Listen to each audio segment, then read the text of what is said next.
मैं नरेश कुमार श्री राधा कृष्ण माध्यमिक विद्यालय की ऑनलाइन क्लासेज में आपके समक्ष पुनः उपस्थित हूँ। आज हम 10वीं कक्षा में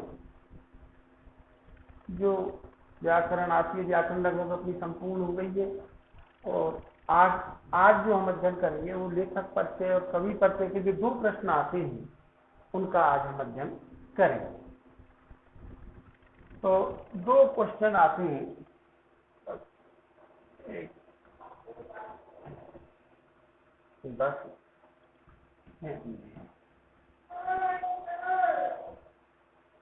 या तो आता है कवि का कोई परिचय, कवि या कवियत्री का, या फिर आता है कोई लेखक का परिचय।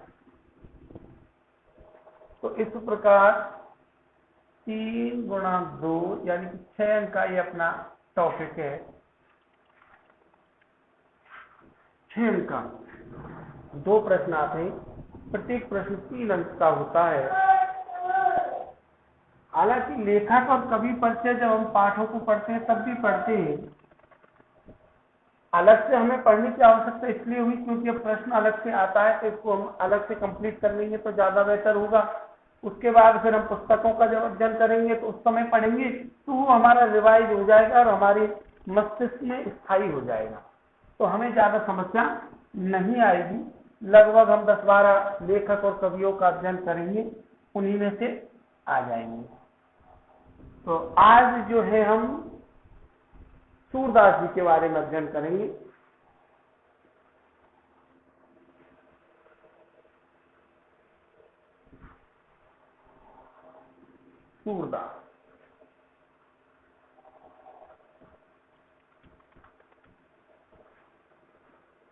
सूरदास जी के बारे में जब हम आज अध्ययन करेंगे तो 2-3 बातें हैं जिनको मैं आपको बता देता हूं सूरदास जी के बारे में। आपको एक भूमिका बना देता हूं और आपको इस कहानी की तरह में इस बात को, इस सूरदास जी का जो इतिहास है उसको मैं याद कराऊंगा।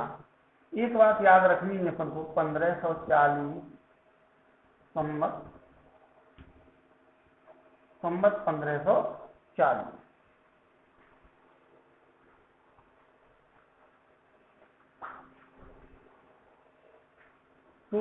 चलो मैं समझा सकता हूँ। सूरदास जी जो थे, इनका जन्म संवत इसमें हुआ था 1540 में। स्थान कौन सा था?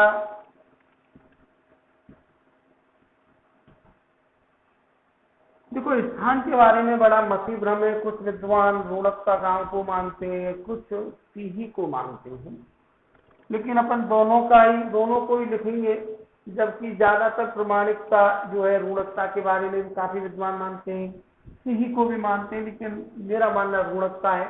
लेकिन अपन जो सूरदास जी का जो इतिहास लिखेंगे उसमें दोनों ही लिखेंगे, या तो रूणकता या फिर सीही, ये दो है।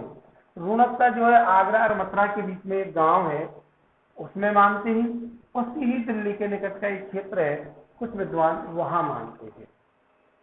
दूसरी बात, इनके जो पिता का जो नाम बताया जाता है रामदास। क्या बताया जाता है? रामदास। पिता का नाम रामदास बताया जाता है। सूरदास जी जो थे, इनका जन्म संवत 1540 ईस्वी में हुआ था। इनका जो जन्म स्थान है, कुछ विद्वान रूणकता को मानते हैं, कुछ मानते हैं सीही को। रूणकता जो है आगरा और मथुरा के बीच में एक गांव है, और सीही दिल्ली के निकट का एक क्षेत्र है। तो कुछ विद्वान रूणकता को सही मानते हैं, कुछ सीही को सही मानते हैं। जब हम प्रामाणिक पुस्तकों का अध्ययन करते हैं, आचार्य रामचंद्र शुक्ल जी की हो या डॉक्टर नागेंद्र जी की हो, वो दोनों को ही बतला रही है। इनके पिता का नाम क्या बताया है? रामदास। ये तो इनका एक सामान्य सा परिचय रहा कि जन्म 1540 में हो गया, कहाँ हुआ? आगरा और मथुरा के बीच रोहड़कता में हुआ, और कुछ विद्वान दिल्ली के निकट ही ग्राम को मानते हैं। पिता का नाम रामदास बताया जाता है। अब इनके कुल के बारे में भी अध्ययन करते हैं कि इनका कुल कौन सा है, ये किस कुल में जन्म इन्होंने लिया है। तो यही ले लेता हूं।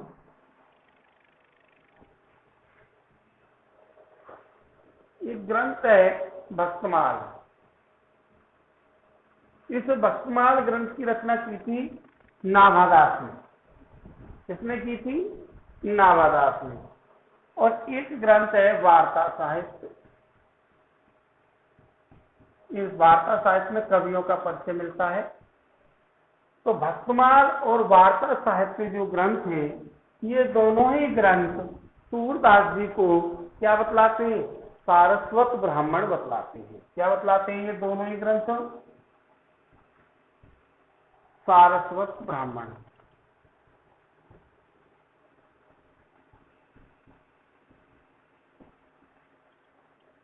सारस्वत ब्राह्मण बतलाते हैं। कौन कौन से ग्रंथ? भक्तमाल और वार्ता साहित्य। ये दोनों ग्रंथों के आधार पर सूरदास जी क्या थे? एक सारस्वत ब्राह्मण थे। क्या थे दोस्तों? सारस्वत ब्राह्मण थे।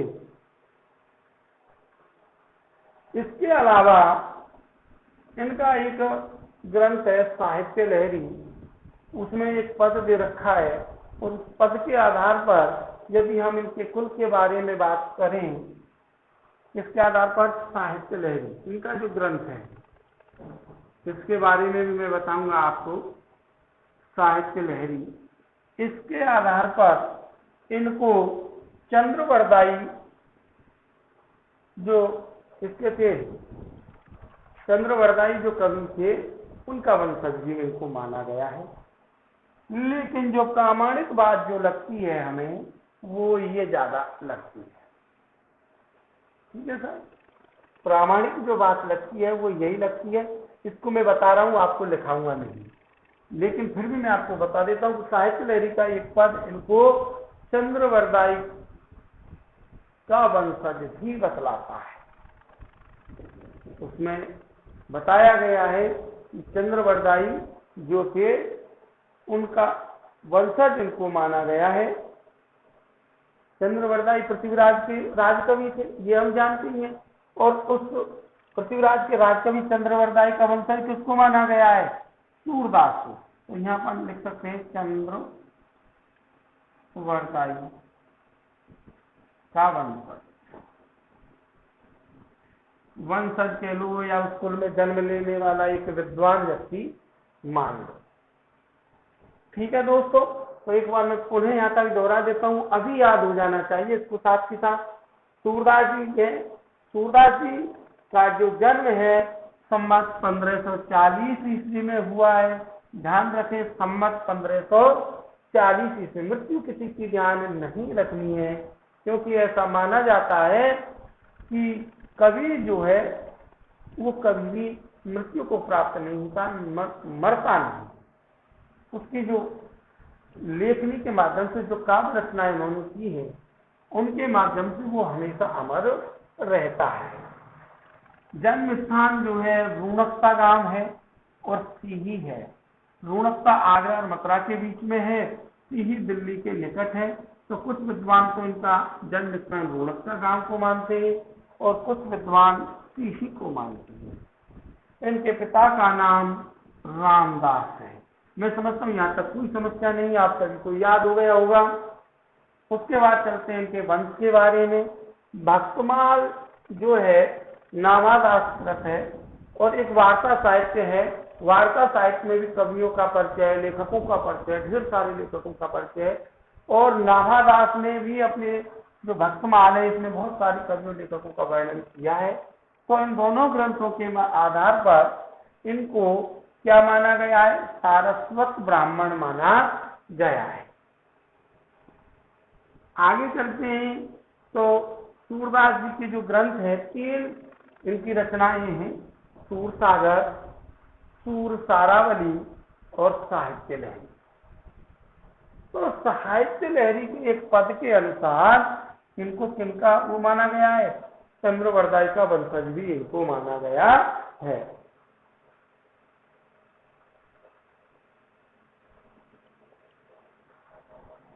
ठीक है दोस्तों, यहां से आगे देखते हैं। यहां तक मुझे मैं समझता हूं याद हो गया होगा। उसके बाद हम देखते हैं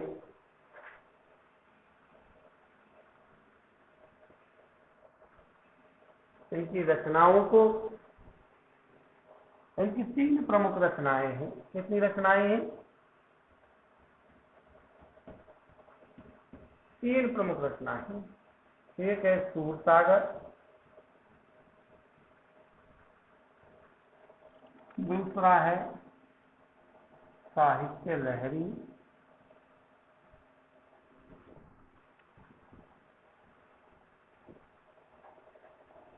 तीसरी है सूरसारावली।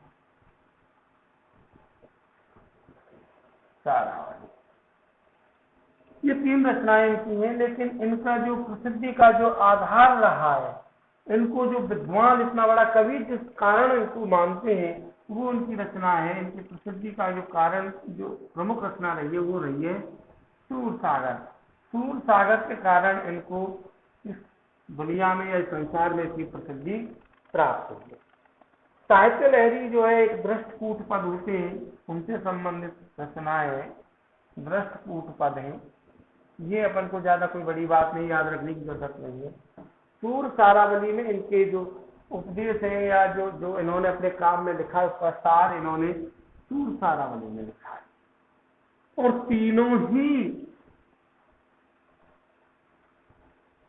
रचनाओं की जो भाषा है वो कौन सी है? ब्रज भाषा। कौन सी भाषा है दोस्तों? ब्रज भाषा है।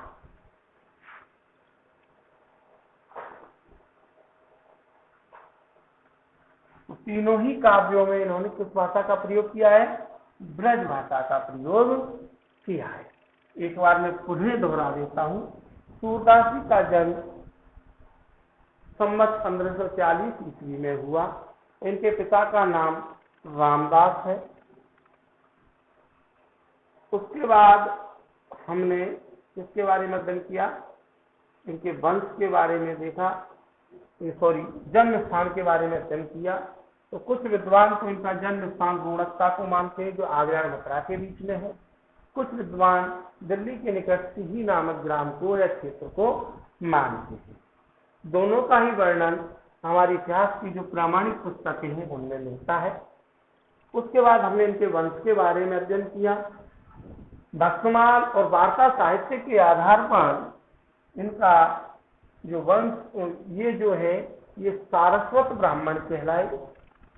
लेकिन इनकी जो रचना है साहित्य लहरी, इसके एक पद के अनुसार इनको पृथ्वीराज चौहान के राजकवि चंद्रवरदाई का वंशज भी माना जाता है। उसके बाद इनकी प्रमुख 3 रचनाएं हैं, सूरसागर, साहित्य लहरी, सूरसारावली। इन तीनों ही रचनाओं की जो भाषा है वो कौन सी है दोस्तों? ब्रज भाषा है।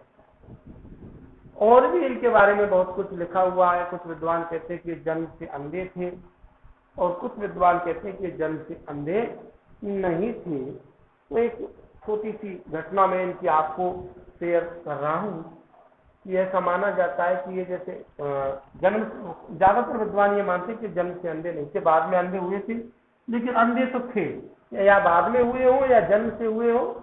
तो एक बार ये रास्ते से जा रहे थे, तो रास्ते में एक कूप आया और आंखों से अंधे थे, तो इस कारण वो नहीं जान सके कि रास्ते में कुआं है या कूप है, और उस कूप में ये गिर गए, कुएं में ये गिर गए।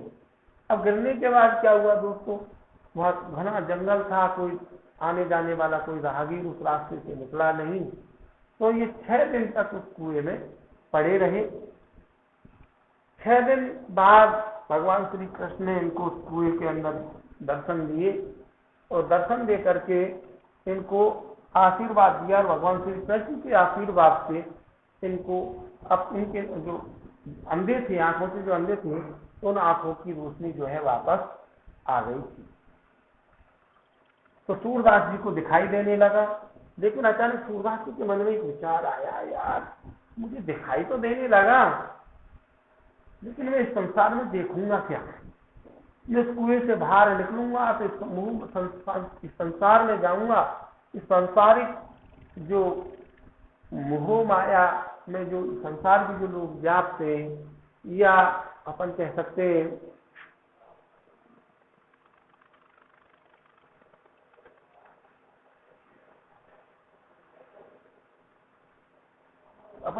हैं कि सांसारिक पापों को देखूंगा ऊपर जाकर के।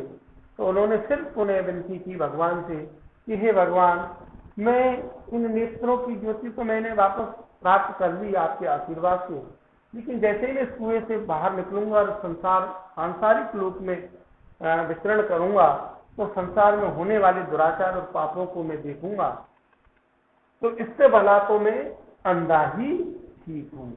तो सूरदास जी का कहने का मतलब था कि ये भगवान, मैं सांसारिक पापों, दुराचारों, अत्याचारों को देखना नहीं चाहता। तो भगवान के आशीर्वाद से उनकी आंखों की जो रोशनी उन्हें चली गई और उनको प्रज्ञा चक्षु, ज्ञान रूपी नेत्र भगवान ने प्रदान किए। और ज्ञान रूपी नेत्र जब भगवान ने प्रदान किए तो उन्होंने रचनाएं लिखी और अपने उपदेशों को आम जन के बीच में लाए अपनी रचनाओं के माध्यम से। इनके गुरु का नाम वल्लभाचार्य जी था। वल्लभाचार्य जी था। वल्लभाचार्य के ये शिष्य थे। कौन? सूरदास जी। वल्लभाचार्य ने अपने उपदेशों में, अपनी दीक्षा में, अपनी नीतियों में इनको दीक्षित किया और दीक्षित कर करके अपनी रचनाओं के माध्यम से वल्लभाचार्य जी की जो नीतियां थी वो उन्होंने हम सब के बीच में लाई। तो हमें केवल यहाँ इतनी बात ध्यान रखनी है कि इनके गुरु का नाम क्या था? वल्लभाचार्य जी महाराज था। ठीक है दोस्तों, अब मैं लिखा देता हूं आपको।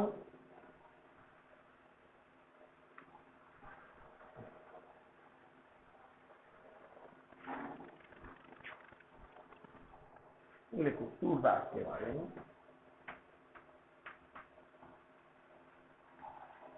बातें मैंने बहुत सारी बताई, लेकिन सभी बातों को अपन लिखेंगे नहीं, लिखेंगे मुख्य मुख्य बातों को ही। सूरदास का जन्म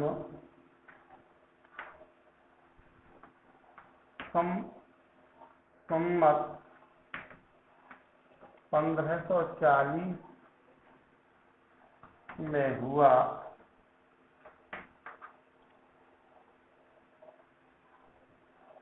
इनके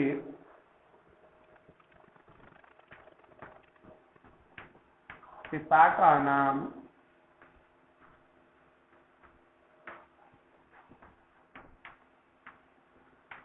रामदास था।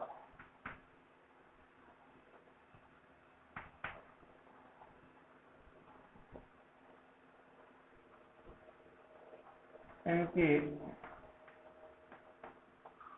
जन्म स्थान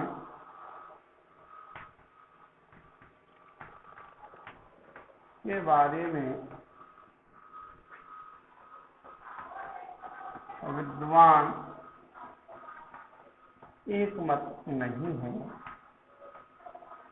एक मत नहीं है। कुछ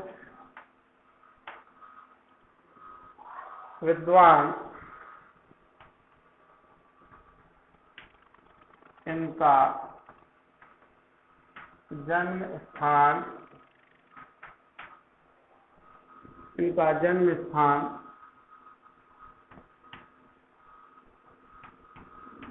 आगरा और मथुरा के बीच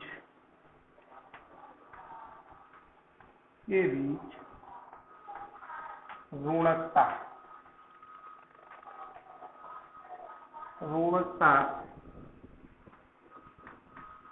नामक ग्राम को मानते हैं।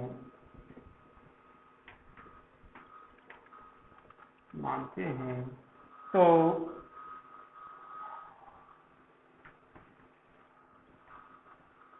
कुछ विद्वान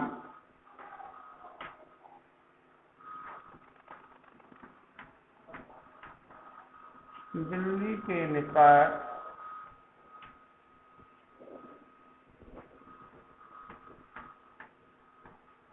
सीही नामक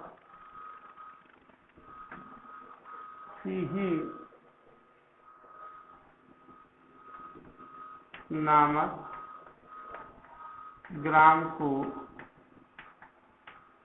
मानते हैं। यहाँ तक पहले लिख लीजिए।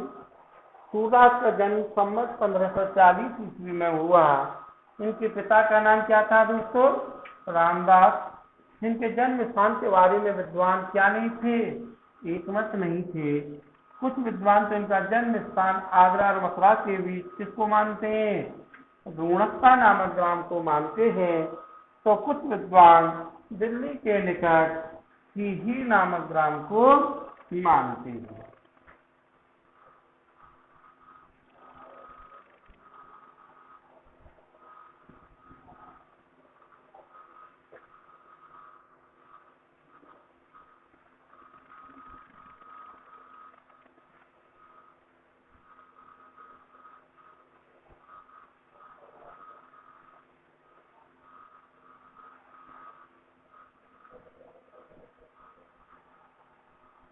और उनके वंश के बारे में लिखते हैं। आगे लिखिए पैराग्राफ चेंज करके। भक्तमाल व वार्ता साहित्य के अनुसार भक्तमाल व वार्ता साहित्य के अनुसार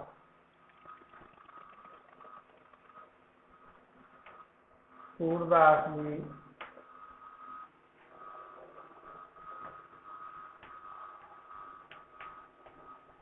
सारस्वत ब्राह्मण। कौन से ब्राह्मण थे? सारस्वत ब्राह्मण थे। सारस्वत ब्राह्मण थे। इनकी प्रमुख 3 रचनाएं हैं।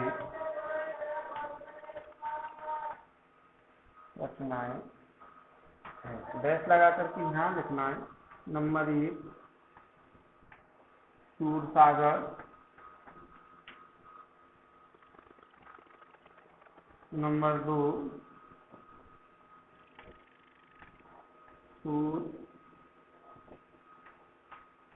सारावली। एक साथ लिखना है दोस्तों। तीसरी है साहित्य लहरी।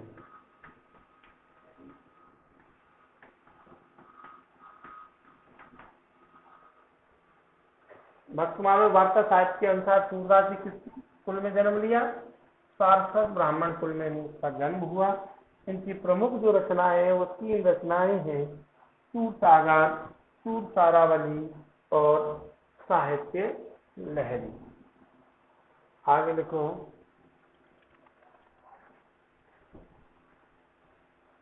इनके स्क्रीनशॉट ले लें।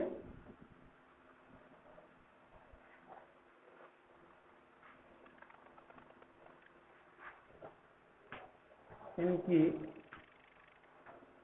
रचनाओं की भाषा ब्रज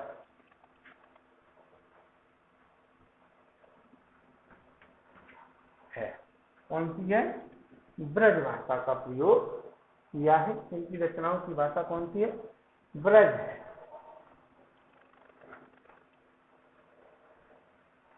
इनको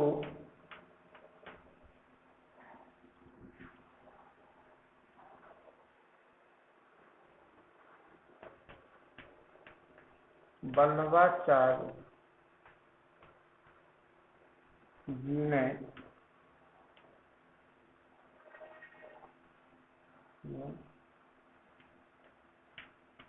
अपने उपदेशों से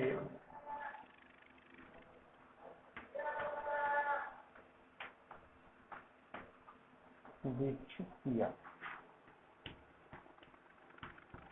अर्थात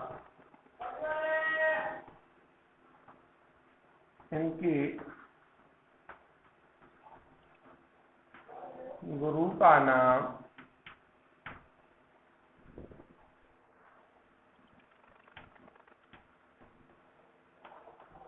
वल्लभाचार्य